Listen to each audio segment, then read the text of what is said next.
Fireside Tales.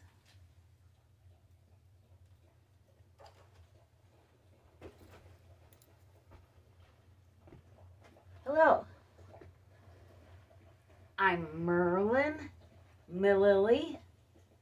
Welcome to my fireside, where I tell weird tales within tales. And I drink coffee. Bear drinks water loudly.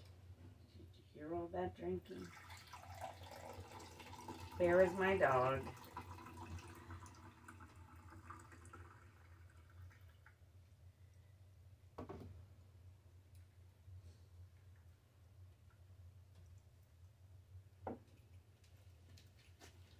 And I drink coffee out of my skull mug because I'm a deadhead.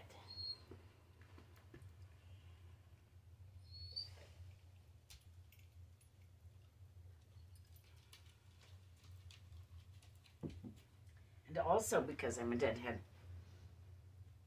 I tell the story of the Grateful Dead every week here at Fireside Tales. Not only because I'm a deadhead, but because I think the story of the Grateful Dead is a story about reincarnation. And here at Fireside Tales, every week we discuss reincarnation.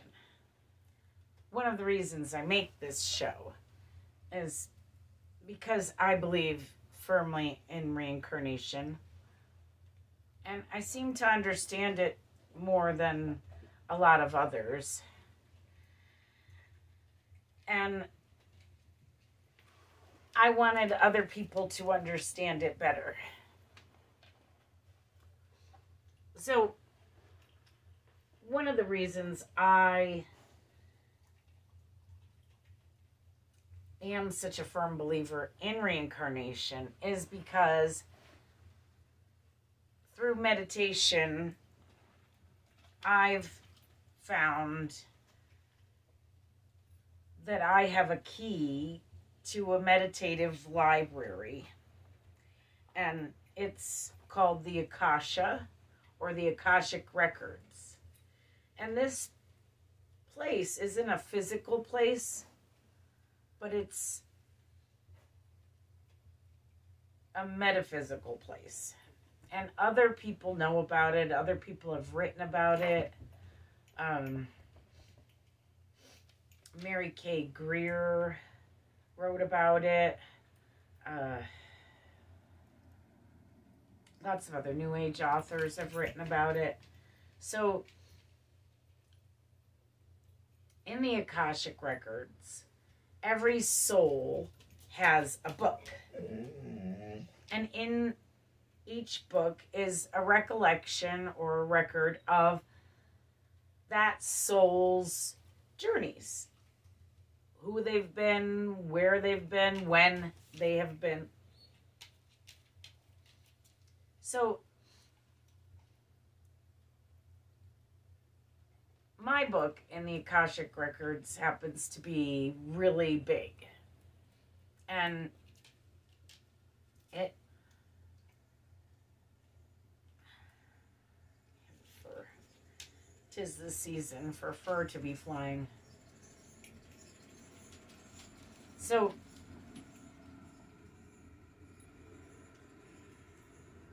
my book in the Akashic Records is really big and really old and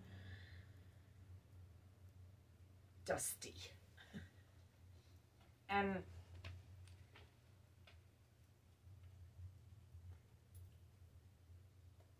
in my book, I found these threads, these different things that connect each life to each other life.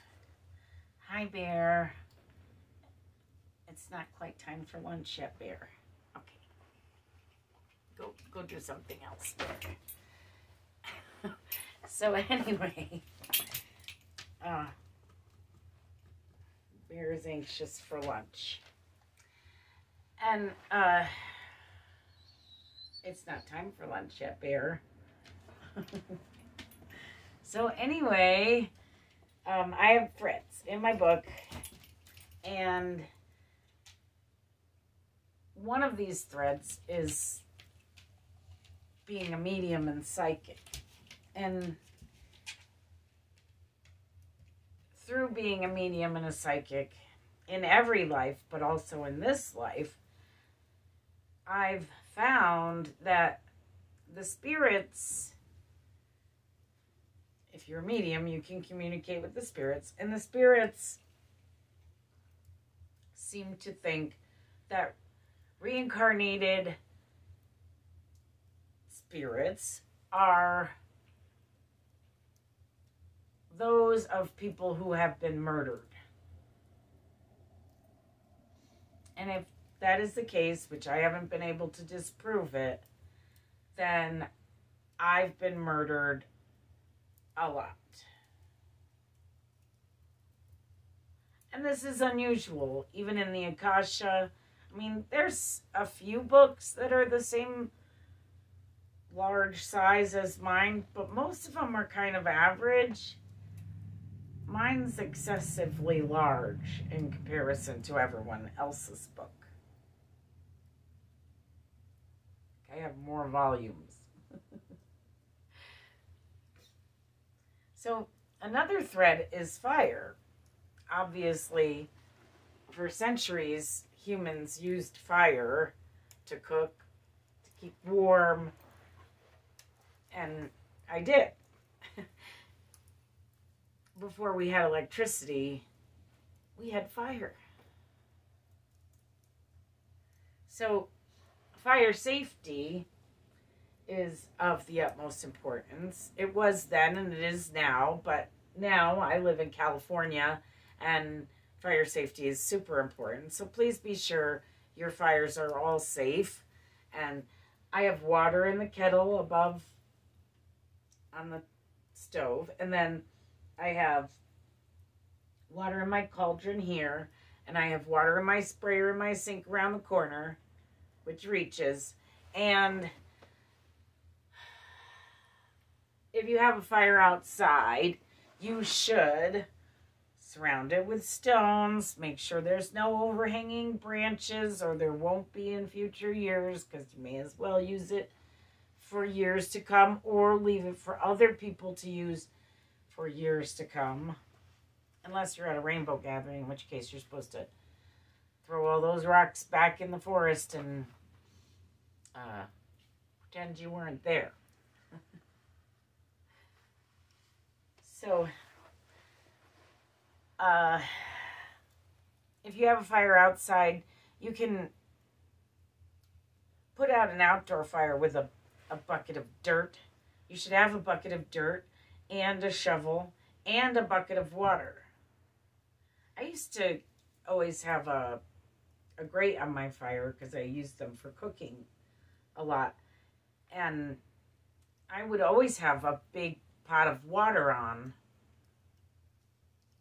so as to not waste the fire. You know, may as well boil some water. And we used it for tea or coffee or cocoa or what have you. And then if we didn't use it, we'd use the rest to put the fire out. So it's useful. Another of my threads is smudging. This is sage. I've been smudging for centuries. It's dried sage bound with string, and when burnt in this fashion, the smoke cleanses one's aura real well. It's really nice. It feels good. I like smudging. It's sort of how you zone your exterior into a positive place. If you're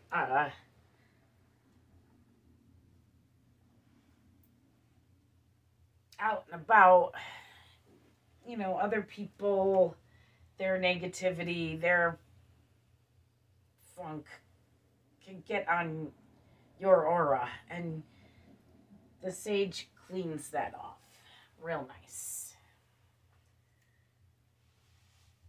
So then also another of my threads is grounding.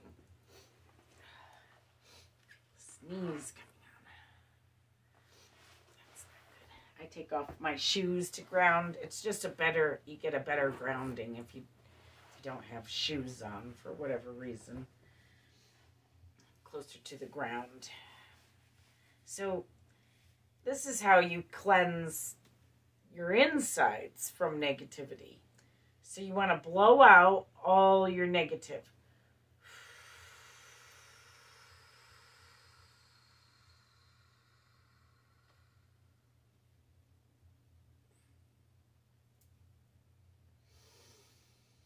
Breathe in positive.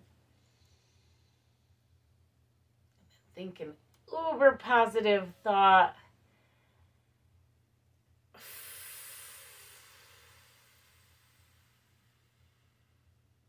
And breathe out positive.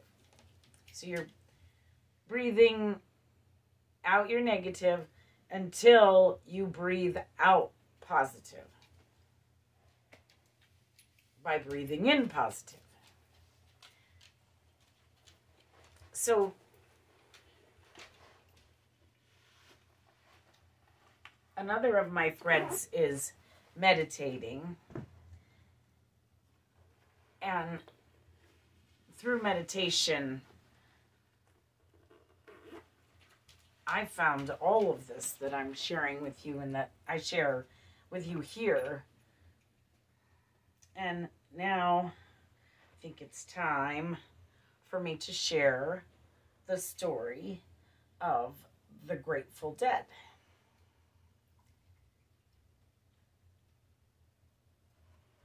As I heard it from a deadhead by a fire.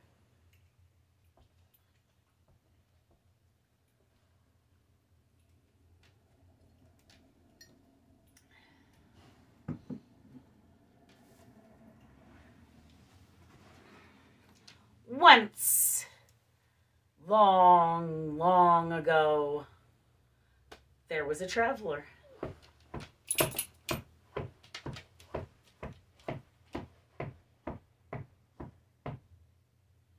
It was so long ago that she traveled by foot.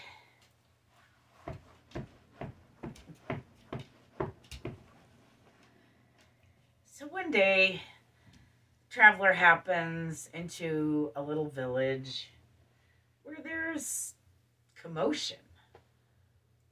Traveler gets a bit closer and finds that there is a group of people squabbling, quite literally, over a dead man's body.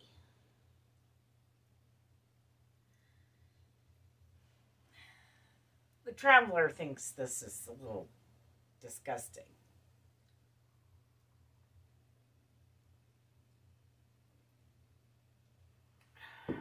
And she definitely thinks it's disrespectful.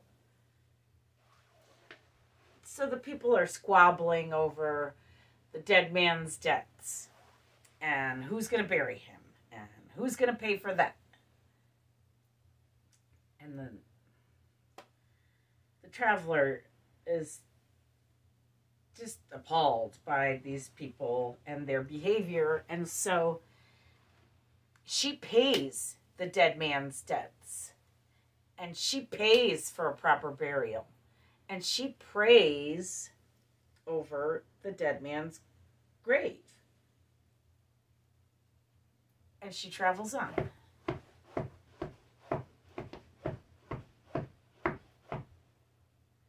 And then one day, decades later, the same traveler from the beginning of the story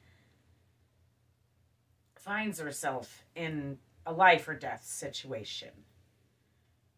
And out of nowhere comes this stranger who just swoops her up and saves her life. The traveler says, "Thank you. Who are you? Where did you come from? Why did you save my life?"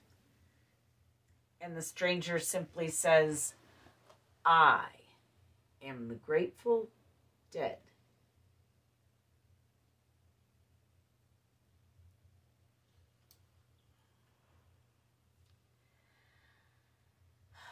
So that is the story of the Grateful Dead. Some people think that it's a corpse at the end that saves the traveler's life, but corpses don't save lives. Some people think it's a zombie.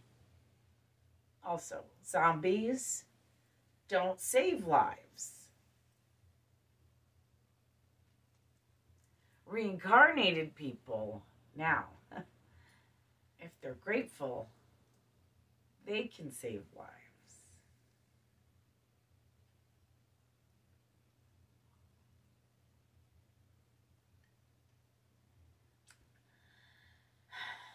So another of my threads is stargazing.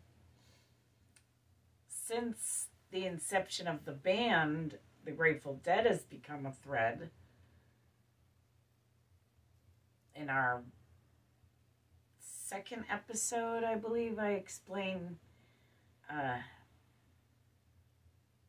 maybe the first episode, my Grateful Dead connection. The person I was last, immediately before this life, had a very deep connection to the Grateful Dead. So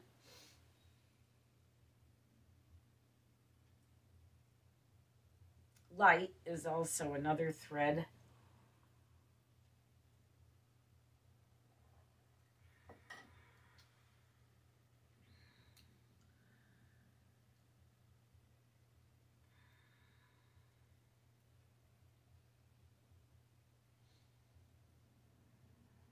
So also angels, astral projection.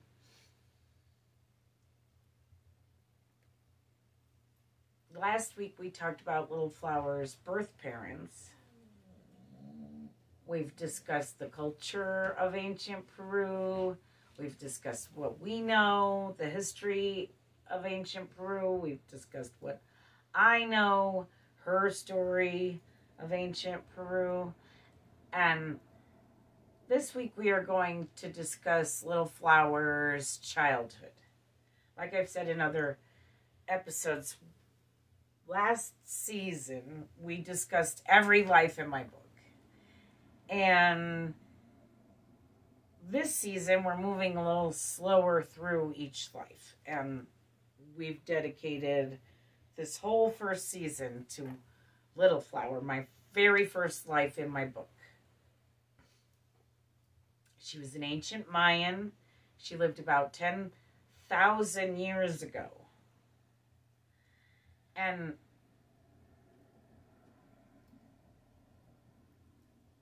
she lived in about 8,000 BC. And in my book, there's this weird watermark. Okay, everything before the watermark is dry and light and sandy. And everything after the watermark is dark and wet and muddy. And so I think the watermark marks the Great Flood. It seems to just so happen to be right where time changes from BC to AD. And it would make sense if it marked the Great Flood. So before the watermark, all my lives seem to be extraordinarily long. I'm pretty sure that Little Flower lived just a smidgen over 1,000 years. So that's a long life.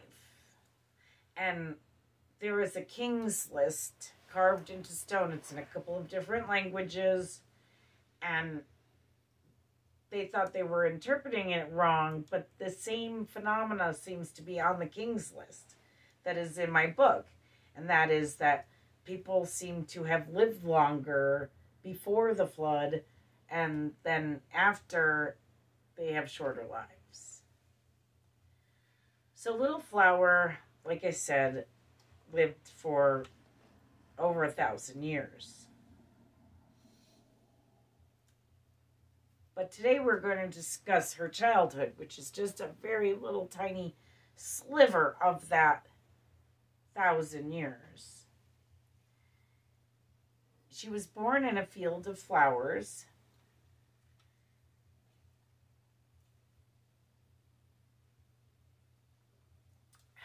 Thus the Little Flower.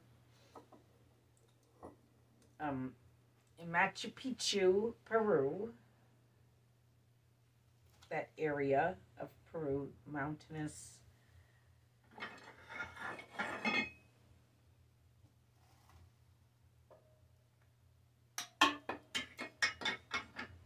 So,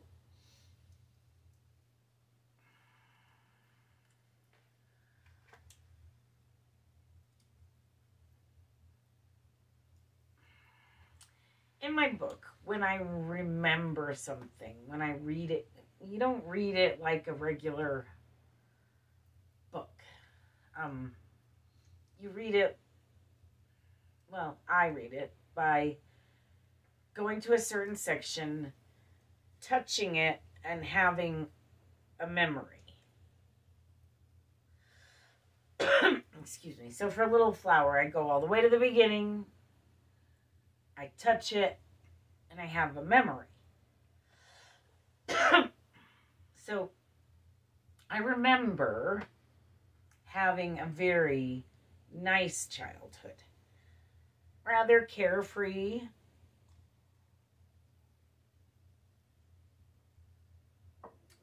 I remember laying about in the field of flowers that I was born in, spending hours and hours just laying there.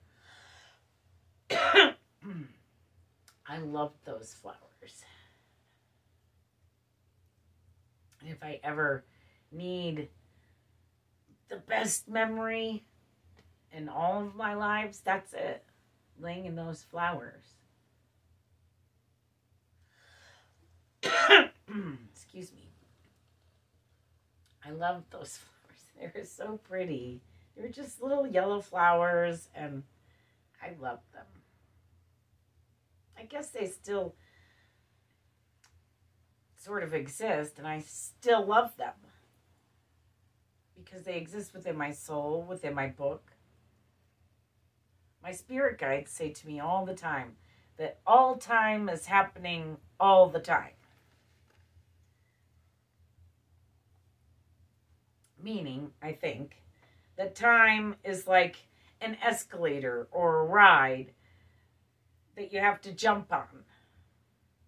It's always going by on a kind of a loop, and through meditation and past lives, one can access time wherever they want to on time's grand carousel.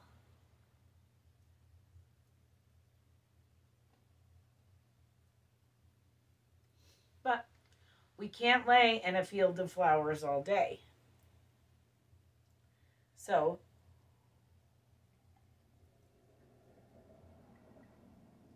while the flowers were wonderful,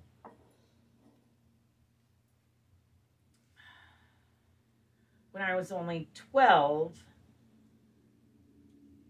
when Little Flower was only 12, she was forced into heavy labor,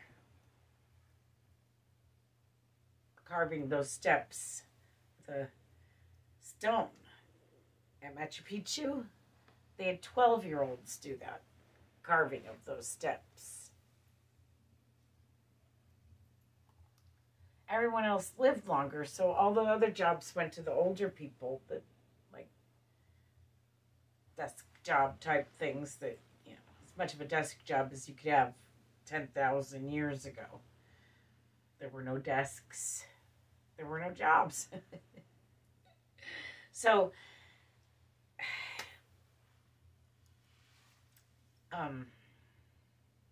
after we carved the steps till I was about 20, I farmed, which is also heavy labor. I farmed those steps.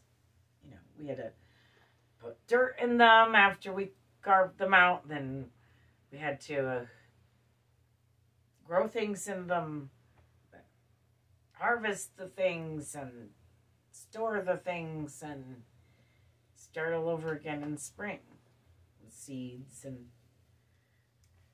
I had to harvest the seeds from the plants that went to seed.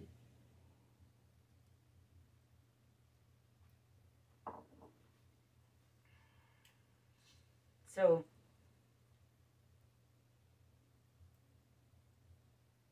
there were no child labor laws back then. So I guess they thought 12-year-olds' bodies were the healthiest, the toughest, the ones that could handle heavy labor. And I guess they were right, because I ended up living for like 1,000 years. So I guess I did something right. Though after the flood, I don't think anyone lived that long.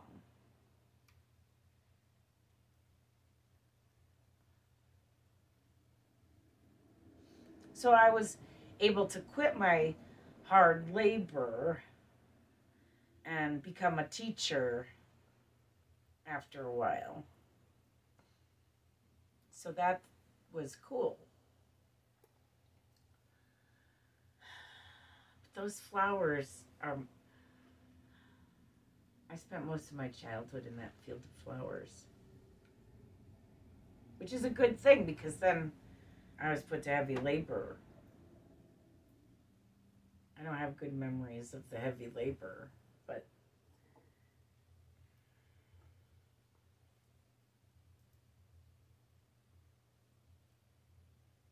I do have good memories of those flowers. And they were my namesake. So, who could tell me to get out of them? Well, I guess they did eventually get me when I was 12. Maybe that's why. I spent too much time in the flowers and had to grow some. I'm not really sure. So, giving season is upon us. I have numerous albums out. If anyone is a fan of my music, get them an album. Go to Merlin, like the wizard, Mililli.com. MerlinMililli.com. Merlin, like the wizard, Mililli, MILLILLI.com. My newest album just came out November 1st, Sound View. The whole thing is only available by purchasing it, which I almost never do. All the rest of my albums you can listen to for free on YouTube. I think most of them. Maybe not all of them, but most of them. There's at least some version that you can listen to for free. But not the newest one. Soundview is a bit on lockdown. It's $1 for the download. And then you can order a special edition, limited edition, signed and numbered CDs and tapes. Tapes of just the newest album. I just started offering tapes. And then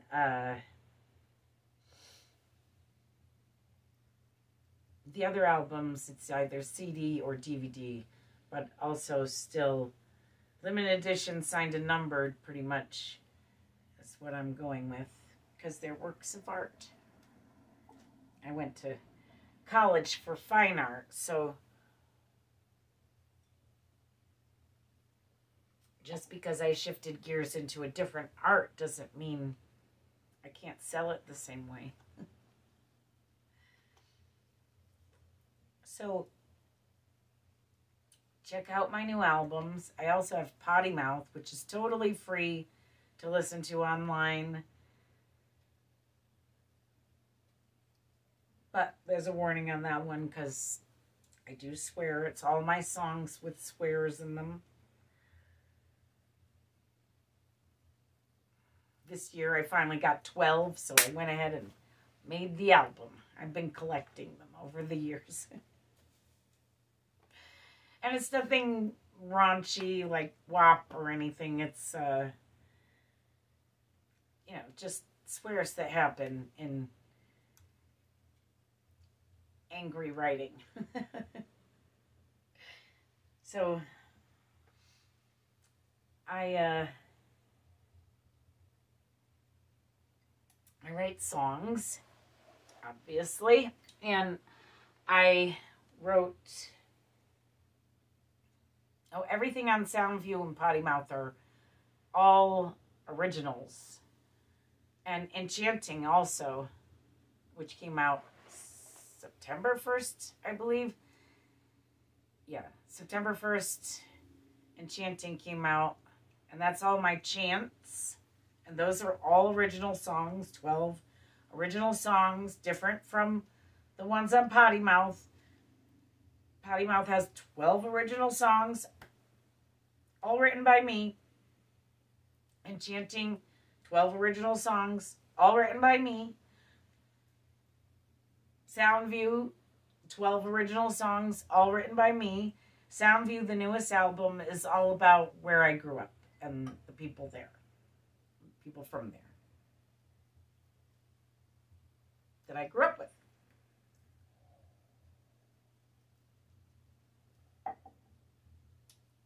So,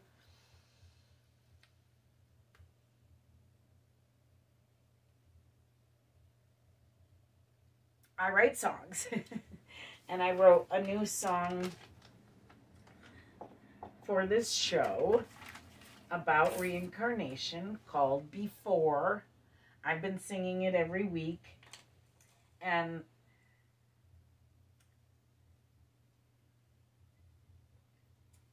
I'm going to sing it for you now. And I was singing Deja Vu by David Crosby every week at first because I didn't have a reincarnation song. But now I have a reincarnation song, so I'm going to go ahead and sing it for you.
Somebody stabbed me in the back, and now I'm back.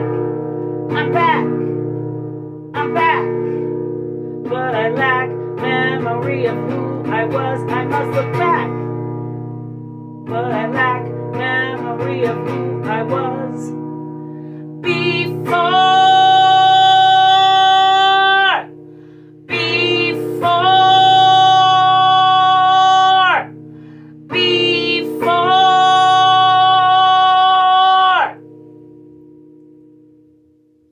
Then I opened the door and I found out who I'd been before.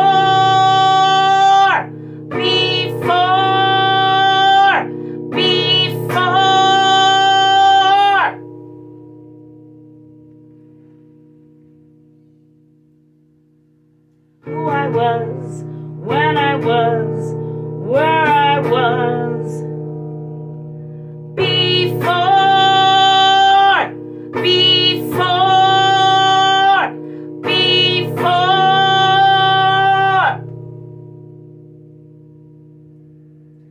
I opened the door to find it there. No more, no more, no more. Before.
So I also have paintings at my website. You can find all the older music. All of my albums are available at the website. All my older music is under music. And then my paintings are under paintings. This apple painting is not for sale, but it is one of my paintings. And that's a painting of Mount Shasta. I don't know if it's getting in the shop, but another one of my paintings. That one's up for sale on the website. I went to school for fine art college. I went for 2 years, and then I tuned in, turned on, and dropped out, like every good hippie should.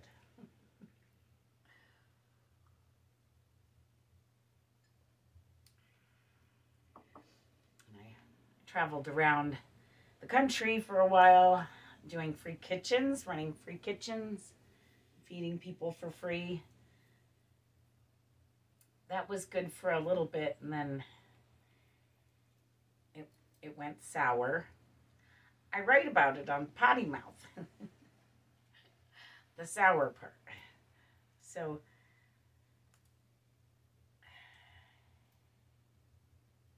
now if you want to know more about me, listen to my music, because I just tell my stories better that way these days. I prefer it Though I sit here and I tell you weird tales, these are all old tales, old stories. These days, I prefer to tell my stories in song. It's just more fun that way. I get more out of it. It's sort of selfish. So that I'm entertained while the story's being told, you know. I've got to have my entertainment too.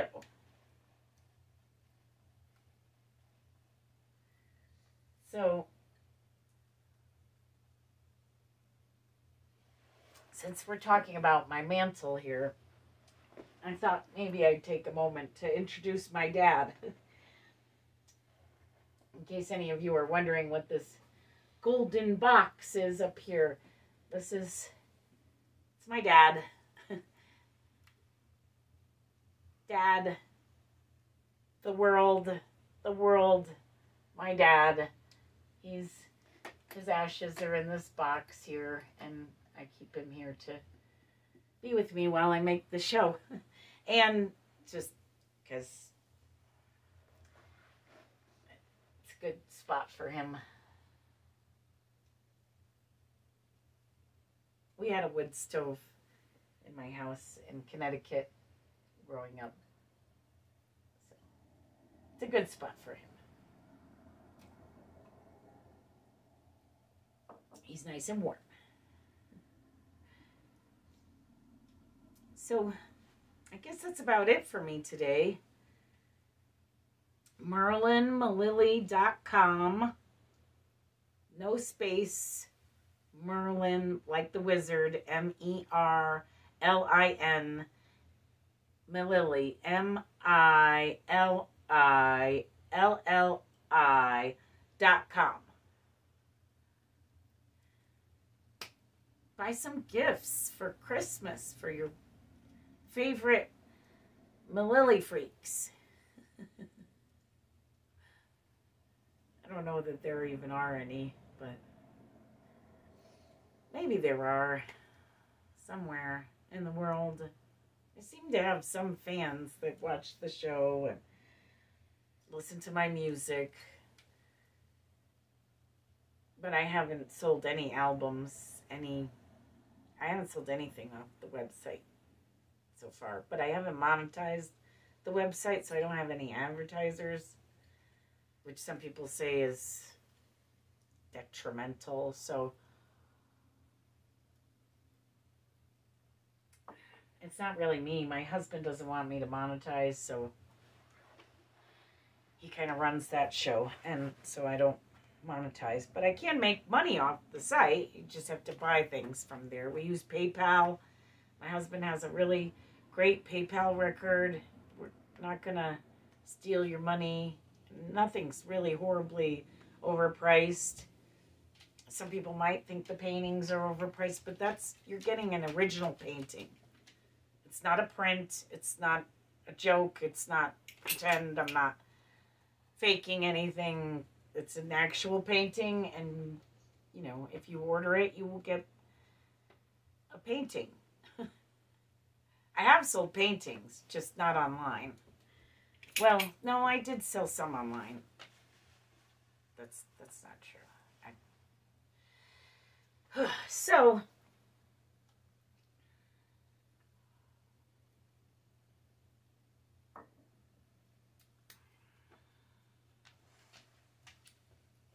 I sell paintings more than I sell my music, but I like playing music these days more than I like painting.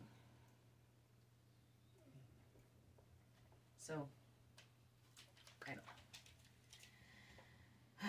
That could change. I could go into another painting phase and just want to paint. Right now, all I want to do is play guitar. So, music it is.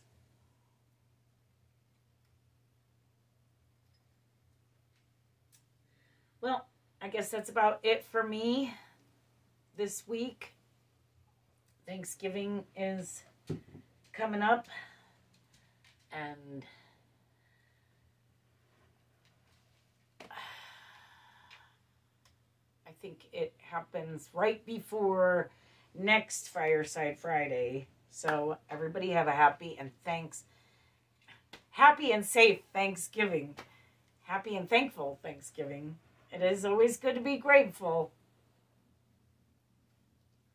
So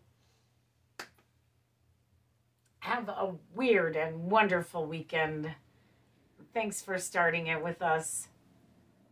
And have a happy and safe Thanksgiving as well. Thanks for watching.